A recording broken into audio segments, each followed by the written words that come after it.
ہم اپنی سیاست کو کمپرومائز کر سکتے ہیں، سیاست کو نقصان پہنچا سکتے ہیں، اپنا سیاسی نقصان کر سکتے ہیں، لیکن ہم ریاست کا نقصان نہیں ہونے دیں گے۔ فری مارکیٹ کے نام پہ ایک پروڈکٹ ایک جگہ پہ 100 روپے پہ فروخت ہو رہی ہے، دوسرے بازار میں چلے جائیں یا دوسری دکان پہ چلے جائیں وہ 120 میں ہے، تیسری جگہ پہ چلے جائیں پتہ لگتا ہے وہ 200 میں بیچ رہے ہیں کہ جی کوالٹی کا فرق ہے فلاں ہے۔ ٹھیک ہے، فری مارکیٹ ہے، لیکن جو پرائسنگ کا میکنزم ہے، پرائس کنٹرول کا، وہ میکنزم تو ہے لیکن اس پہ عمل درآمد کے لیے جو میجسٹریسی کا بنیادی نظام تھا وہ ہم نے ختم کر دیا۔ ریاست ہے تو سیاست ہے، ریاست پاکستان سب سے پہلے۔ وہ خود کیونکہ ایک ایکسپیرینسڈ پولیٹیشین بھی ہیں اور ٹیکنوکریٹ بھی ہیں، کوئی اعتراض نہیں تھا ان کے نامینیشن پیپرز کے، اس کے باوجود ریٹرننگ آفیسر جو ہیں انہوں نے وہ ساری جانچ پڑتال کر کے تو ان کے کاغذات منظور ہو گئے ہیں۔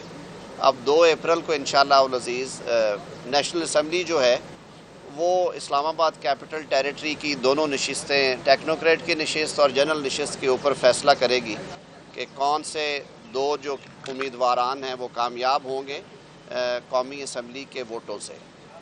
بہت شکریہ جی۔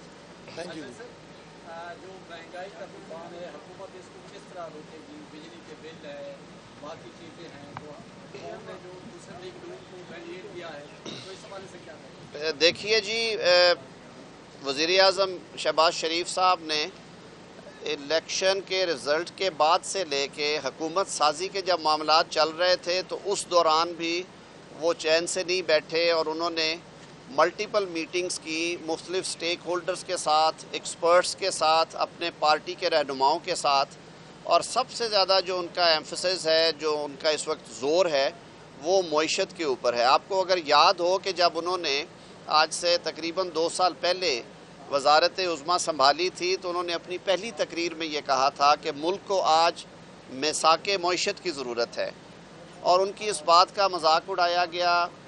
جو اپوزیشن جماعتیں تھیں، خاص طور پہ پاکستان تحریک انصاف اس وقت کی، اور اس وقت کے اس کے چیئرمین، انہوں نے کہا کہ جی یہ غیر آئینی ہے اور یہ غیر قانونی ہے۔ بھئی یہ معیشت کو درست کرنا کہاں سے غیر آئینی ہو گیا اور غیر قانونی ہو گیا؟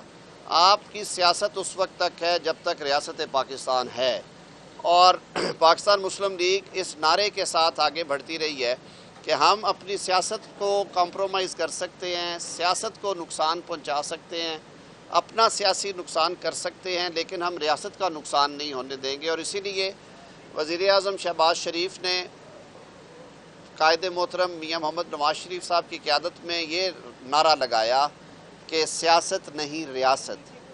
اگر اسی جذبے کے ساتھ اور اسی مشن کے ساتھ چلتے رہے تو انشاءاللہ العزیز محنت کرنے سے، کام کرنے سے چیزیں بہتر ہوں گی۔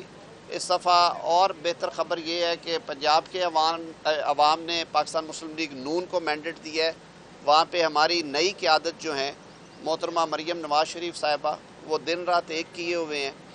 وہ بھی ہر روز ان کا جو مین کنسرن، کل بھی انہوں نے ایک بہت بڑا مشاورتی اجلاس کیا جس میں پارٹی کے قائد میاں محمد نواز شریف بھی موجود تھے، اور مختلف تجاویز کا جائزہ لیا گیا۔ مجھے بھی اتفاق ہوا ایک پری میٹنگ میں بیٹھنے کا، اور ان کا بھی کنسرن یہ ہے کہ عوام تک جو مہنگائی کا سیلاب جاتا ہے اس کو روکنے کا سد باب کا کیا طریقہ ہے۔ میرے خیال میں اس کی ایک بڑی وجہ، میرے خیال میں جب مشرف دور میں ڈیولوشن کی گئی تو اس میں یہ خیال نہیں رکھا گیا کہ ہمارے روزمرہ کی زندگی کے معاملات میں، مارکیٹس کے معاملات میں، بازاروں کے معاملات میں کنونشنلی، ٹریڈیشنلی میجسٹریسی کا ایک بہت بڑا رول تھا۔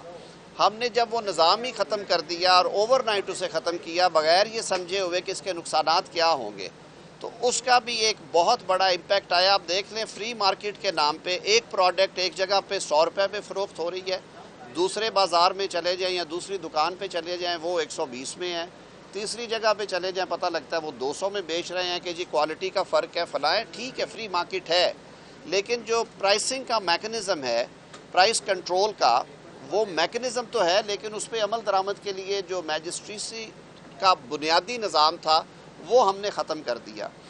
یہ وفاقی سطح پہ بھی اور صوبائی سطح پہ بھی یہ بالکل فیلنگ ہے کہ آیا اس کو دوبارہ بحال کس شکل میں کیا جائے تاکہ عوام کو یہ جو مہنگائی سے متعلقہ امپلیمنٹیشن کے ایگزیکیوشن کے آن گراؤنڈ مسائل ہوتے ہیں ان سے ان کو ریلیف دیا جا سکے. اس کے لیے جو دیگر حلیف جماعتیں ہیں ان سے بھی ہم مشاورت کریں گے اور انشاءاللہ العزیز انشاءاللہ بہت جلد ہم ایک ایسا نظام متعارف کرانے جا رہے ہیں جس سے عام آدمی کو ریلیف ملے اور جو ذخیرہ اندوز ہیں جو گراں فروش ہیں ان تک جو حکومت کا آہنی ہاتھ ہے وہ پہنچے.